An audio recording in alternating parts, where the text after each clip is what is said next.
What is up? Ladies and Hi. gentlemen, Kristin Messerli is hanging out with me this morning. Guys, I know it's not 9:30. We're a little bit later than normal, but you know what? I said, if Kristin can hang out with me at this time, I'm going to change my time. We're going to hang out with her today. So good morning, good afternoon, depending on where you're at. Welcome to the Shred Show Live. You know her. You love her. She's absolutely brilliant. She's incredibly talented. And I'm hanging out with Kristin Messerli today. Ladies and gentlemen, we have a very big show for you as well.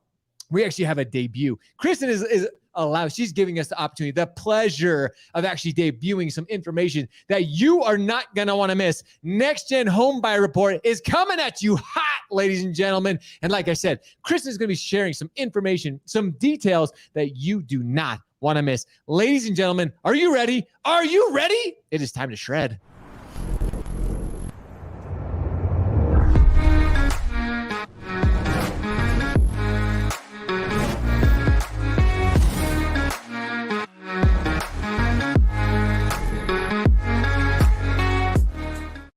Ladies and gentlemen, like I've said, she really needs no introduction, but she is the VP of Financial Services at Experience.com. She's the founder of Cultural Outreach, which is now part of NAMA. Ladies and gentlemen, she's amazing. If you've never got to know, you've probably seen her on stage. You've heard her speak before, but I've got Kristin Messerli hanging out with me this morning. Kristin, how are you, my dear?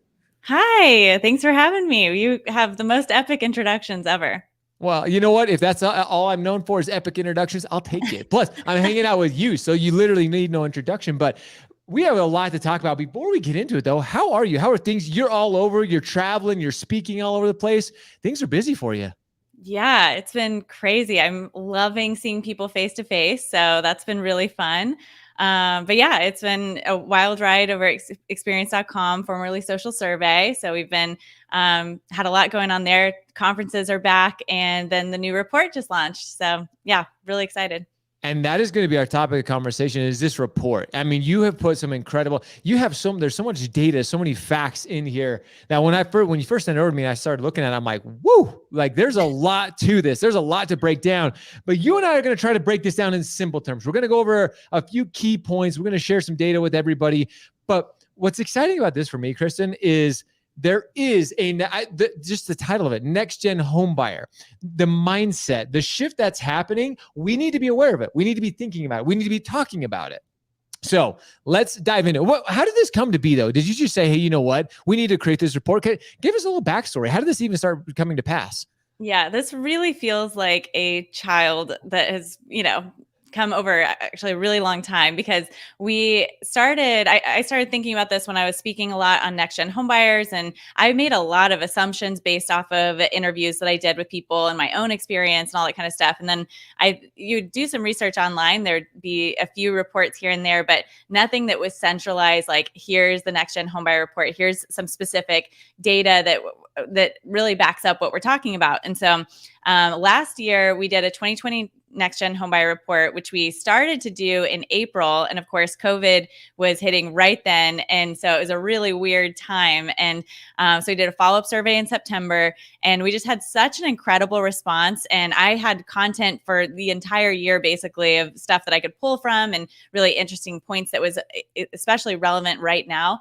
And I thought this is a great time to do a follow-up survey. And so, we collected the data over the summer and have released it today. So that's awesome. And like I said, and now we get to talk about it. This is kind of like the unofficial release, if you will. So let's dive into it. Like you said, this has kind of been your baby. You've put so much time, efforts, resources into this thing. So there's a lot to talk about, but we're gonna do our best, ladies and gentlemen. We're gonna share a lot with you. So you better be ready to drink from a fire hose, because this is gonna be a lot. So here we go. I want to kind of jump into this because, like I said, this is it's a 33-page entirely report, but we're gonna kind of hit on the key points of this. Yeah. So I think that, right now you can go to culturaloutreach.com, click on the 2021 NextGen Homebuyer Report, and it is there. And we'll be sharing it all over experience.com and through our partners. MBA actually sponsored this, and National MI as well. So I'll be doing lots of webinars, sharing more in-depth information. But today we just wanted to do some of the highlights from the executive summary and some of the areas that I thought were most interesting.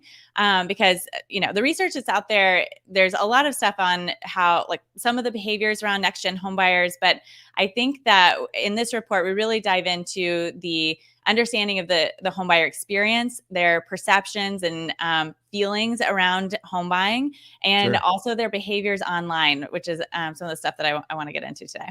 Okay, well, let's dive into it because I think it is really interesting. And like I said, I think it's pertinent. You said NBA. Are you going to be at NBA? Yes. Maybe you're going to hang out in NBA. Let's go. Yes. And we have a little soiree. So I'll share some information, but you should join. There's a, I don't know, some like wine and stuff. So, well, I'm looking to hang out. Anytime I get to hang out with Kristin, it's a good time. So let's kind of dive into, like I said, the details of this. And we want to give everybody listening, everybody watching, let's kind of start to break it down, start to share some of these facts with them. All right, cool. So if you want to just skip below this, so this is talking about, what's going on. We, of course, we're starting this still in the pandemic. And so, and this is a continuation from last year. So some of the areas, if you go further back up, we'll talk about the 3 core things that we're addressing. One is home buying statements, which is, there we go.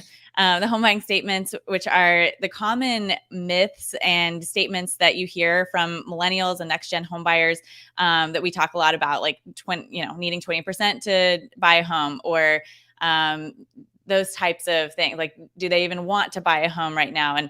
And so we really dig into some of that and question that and gather some data there.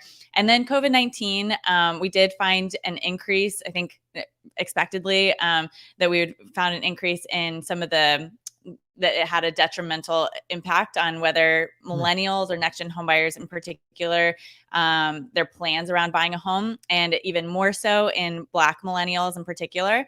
And then communication preferences and how they are gathering information as well. So which is really, so I want to make sure we establish this off the bat, because if you read this entire report, you'll kind of get it. But when we talk about next-gen home buyers, you mentioned millennials, Gen Z, who falls under the next-gen home buyer?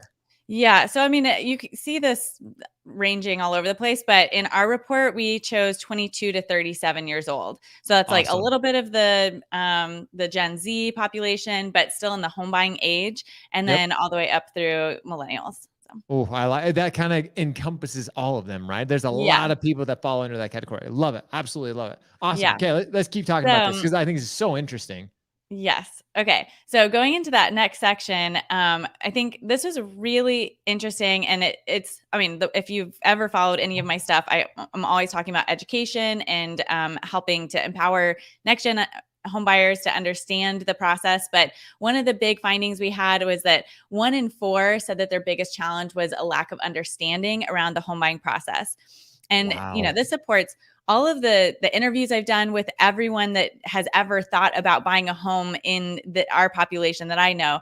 Everyone says that they either turn down, like decide not to go into the process because they just don't understand it, or they feel really overwhelmed. So this is just a huge, huge part of, I think, that we need to understand as an industry. How are we engaging next-gen home buyers in a way that helps them understand and feel empowered?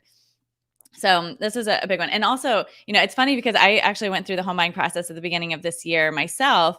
And it was so interesting because I was thinking how I really followed all of these things. Like, even though I've been in the industry forever, I've been licensed as a loan officer, like I know a lot of information. And yet when I went to buy a home, I felt like, because there's so much stress, I felt as though I didn't understand the process. Like I felt very concerned that I was going to miss something, and I was going to miss a hidden fee or whatever.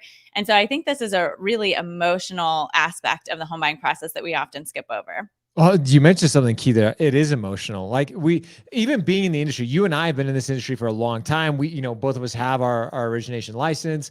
And even then, like, there's still things are evolving, things are changing. The next gen home buyer, like, just imagine how lost they are. And especially, I still hear this, like, I joke, people think this is like kidding, but I still hear like people, or even like my parents and my parents' generation, like, they talk about, well, you still need 20% down to buy a home and still need this. Like, there's just so many misconceptions. There's just so many things that the next generation of home buyers, they don't know. And as mortgage professionals, it is up to us. It's our opportunity. It's our responsibility to understand what they don't know. So we can go teach them. We can help them become educated. We can help them learn so they can feel confident. They can feel comfortable. Because if we do that, again, we talk about this industry so much as a relationship industry, Kristin, and you and I both know that. But if you break it down and if you educate them, what better way to start a relationship, right? Yeah, absolutely. And that really is a great segue into the next section, which is about trust and building how you build trust with next-gen homebuyers. This stat was absolutely mind-blowing to me that only 1 in 3 current or future next-gen homebuyers said that they felt that lenders were trustworthy or reliable. So I think that was a really it's not surprising to me at all, because this is, everyone I talk to feels a lot of skepticism. And in fact, when I've shared that stat before, with friends, they're like, "Oh, I'm surprised it's that high," and I'm like, "Oh my gosh, that's awful." I mean, everyone. Yeah. I think that there's just a lot of fear and skepticism for many, many reasons, which some of which are outlined here. But I think that we have to understand how to build that. Remove that barrier of distrust and build a connection. That's huge. Like you said, that number is astronomical. Only like 27.9%. Like, Chris, we got to do a better job. Like, that's just crazy to me. So here's the argument, and we don't have to get ton into this. Is it the big box stores, some of these big lenders? Is it because they're just pushing them through the system? Or is it coming down to a level of like, doesn't matter if you're, a smaller banker, broker, whatever you are, like, is it just lack of communication? Is it how do we start building this trust?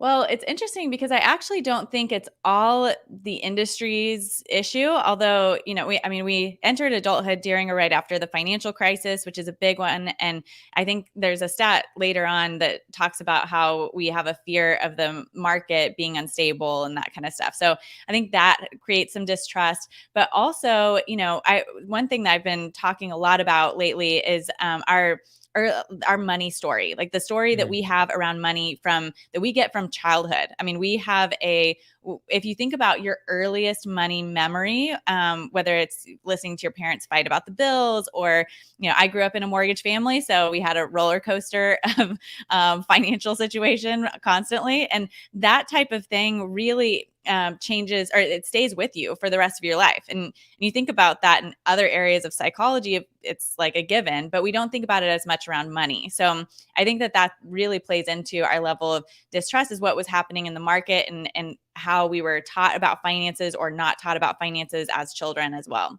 Dude, this is so funny. Now you have me like thinking back to like my early childhood of like, okay, what was like my earliest? And I think honestly, like as I'm thinking about it, there was a time where I wanted the ice cream truck, when the ice cream truck rolled through our little, streets. And I remember I was so excited because I heard those and I'm like, Mom, I want a popsicle. I want a popsicle. I want to go buy an ice cream. And she's like, well, do you have the money? And I'm like, no, but you do. Like, what do you mean? Do I have money? Like, what? You're the money. What are you talking about? And that was like my earliest memory. Like, wait a minute, I need money. Like, that's something for me. So I think even that's kind of fun. See, that's why I love Kristin, ladies and gentlemen. She makes you think back. She makes you think about our early childhood. But again, these discussions, I look at some of my friends' kids even, and as they are approaching these ages, talking about money. And I mean, the whole argument of how finances and how home buying is not taught in schools. It's just a lack of education is just, it's baffling. It's astounding. And somebody like ourselves, who we've been doing this for years and years and years now, we're just like, well, why isn't this done? Why isn't this being taught?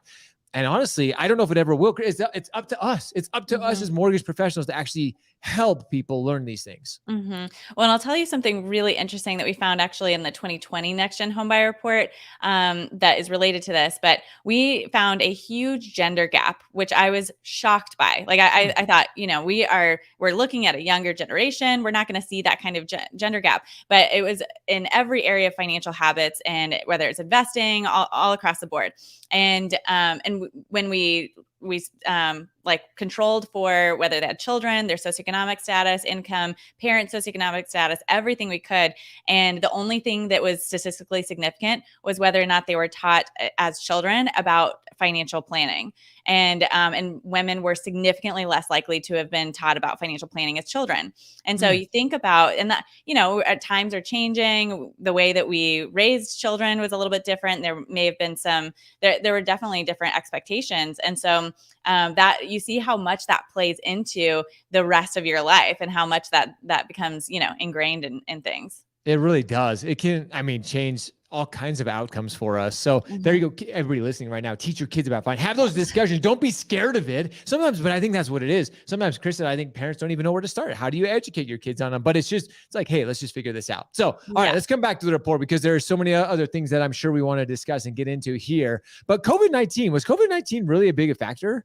Yeah, this actually, I mean, I don't know that this surprised me, but you hear about how crazy the market is, and it's hard to believe that it even did play a factor here, but it did with this generation. Hmm. And so, and I know many friends who have tried, and it was really hard for me too, but I put an offer in on a home one time and there were 80 something offers on it. And I was like, I have no chance here, and so I think that there were a lot of different factors, but almost half of the respondents reported that COVID-19 had hurt their decision to purchase a home. So I think there was some Wow. instability there.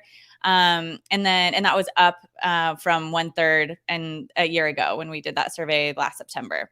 So, and this disproportionately impacted communities of color as well. And then 1 in 5 were also concerned that their potential home would not be a good investment, which I think, Huh. again, goes towards that education piece and just overall feeling of instability and uncertainty that COVID-19 has really brought on us as well. Yeah, I think that's just one of those things where it's just shaking up our world. This pandemic has shaken us up in so many different ways. I think this is one of those that we didn't even really think about. Like it was Mhm. more of a health thing. It was more of a, getting out among society. But now that we're talking about home buying, we're talking about these type of things. There were ramifications that I discussed in the very beginning that we would see long-term ramifications. And I think this is one of those things, affecting the home buying thought process of next gen home buyers. Yeah, and it goes back to that idea of the psychology of money as well. I mean, we are that uncertainty and instability that we feel plays out in our finances, whether we are doing okay or not, whether we have a stable job or not. And so, one of the things I've been teaching on over the last year is how to build an empowered, like using a trust building model with consumers that I used previously as a social worker. And some of the core tenets in there are initially building a sense of safety, transparency, providing choice and collaboration, ultimately leading to empowerment. And I think that really shows why that type of model is so crucial right now. No, I absolutely agree, and I'm really excited for this next section because Yeah. online sources, personal work, like networks, like social media, like this all affects the decisions of next gen homebuyers. Yeah. So this is the last section that I think I want to just touch on briefly while we're here as a major highlight. But it's the way consumers are consuming information. And this really blew my mind. Like we all know people go to Google and that's a given that people start their search online. We've heard that data for a long time. But in this data, we found that a significant majority cited learning about personal finance from Google, friends and family, and other sources. But 70% alone chose Google as their go-to source for personal finance knowledge. And 74% chose YouTube as their go-to source for content. So, and there's Whoa. actually, I don't know if you want to go down to page 21. I don't know if you can like scroll that quickly, but Got this. okay, cool. Because there's a really interesting graph that I think, well, yeah. Boom. So, which social media platform do you visit to learn more about personal finance? 58%, by far the most, went to YouTube. Isn't Dang. that crazy? Look, I mean, that like destroys everything else. Yeah, destroys. That blew my mind. I mean, and it's funny because like I do that. I go to YouTube when I want to learn anything, but I don't know. It just really shocked me that was that far ahead. You know what's really interesting though, this is absolutely true, and some of these statistics earlier is we all used to say, "Oh, I Google it." Now it's almost becoming, "No, I just YouTube it." Like it's Yeah. YouTube. Google is still definitely a great search engine, but we all know YouTube is the second most used search engine. There we go. But Hmm. YouTube is one of those like I know I'm going to get video. I'm a very visual person, and I know when I go to YouTube, I'm going to see a video on it. I'm going to have content on it that I'm going to be able to consume. This is crazy. This one Yep. alone, when I saw this, I was like, "Oh my gosh!" So all you listening that I keep telling you need to be on YouTube, maybe now you're going to listen to me. Maybe Yeah. now you're like, okay, maybe that's what I need to do. So, And one more thing to show you. If you go down to page 24, there's another graph that I'll show you. Um, Here we go. Right here. So when you want to learn more about personal finance, where do you go? Number one, Google, by far. So Wow. then friends and family, and then social media, not far behind. So I think that that's also really interesting. Google, of course, is number one. So, when you think about where are you showing up when someone searches your name? Are you providing content that's going to show up on Google? All that kind of stuff is really important. It is definitely relevant. And as much as you think as Uncle Bill knows everything, ladies and gentlemen, Uncle Bill may not be the best source for you. But this goes back to this entire conversation, Kristin, which is we as mortgage professionals, we need to be the ones to make sure we're educated, that we make sure that we're up to date, because again, this industry is changing. It's evolving. There's new guidelines. There's new opportunities for us to educate home buyers for. We need to be doing our jobs. And again, this report that, again, you have put so much time, so much effort and resources into, we need to be paying attention. And we need to be sharing this with home buyers. Like this report you've created so people can share with their home buyers, correct? Yeah, definitely. I mean, I think it's great to share with your partners. I think it's helpful. It provides really actionable insights for how you can better improve your connection with NextGen home buyers. But yeah, we designed this for everyone. And that's why Kristin and her team, this is so brilliant, because again, is this benefiting her? No, it's benefiting all of us. It's benefiting the industry. We need more people like Kristin willing to put in the time. We need you to commit to the process, ladies and gentlemen. All of us need to come together and work on it. And that's how we help the next gen of home buyers. Man, it is an exciting time though, Kristin, to see this data, to know what's coming ahead of us. It's an exciting time to be part of the industry, right? Definitely. And technology is changing so quickly, and the way that we interact with it, it's a really exciting time to be in the industry and to be part of that change. Oh, be part of the change. See, look, Kristin's like the best person when it comes on mic drop. She's like, yeah, I got this. I'm amazing. What can I say? Anything else you want to share on this, on the home buying report, Kristin? No, just that, I mean, there's tons of great data in there. Really encourage everyone to check it out and keep an eye out for, I'll be doing lots of webinars that expand on this and provide more actionable insights based on this data. So thank you so much for letting me debut it on your show. Oh, I am humbled. I'm honored to have you debuted on this show. And like I said, there's been a lot of people jumping in here, a lot of people commenting. So thanks for everybody that has participated. And we will post a link below to the report. Like I said, Kristin and her team, they've done brilliantly putting this information together for you. So utilize it. Don't be crazy. It's right there in front of you. Why would you not share this with your home buyers? Why would you not share this with your realtor partners? Be that valued source. We talk about it time and time again. You have to create value. That's how you separate yourself. That's how you get noticed. So with that, ladies and gentlemen, huge shout out to Kristin and for all of her hard work and all her dedication to this. Kristin, you're amazing. Appreciate you. Thank you so much, Josh. Thanks, everyone. All right, guys. Thank you to everybody. We hope you have an incredible weekend. Yes, it's Friday. That's why I'm wearing red. Remember, everyone deployed. Guys, we hope you have a great Friday, and we hope you have a phenomenal weekend. With that, we appreciate you. We love you. Now it's time for all of you to go shred, go show up, hustle, repeat every day. See ya.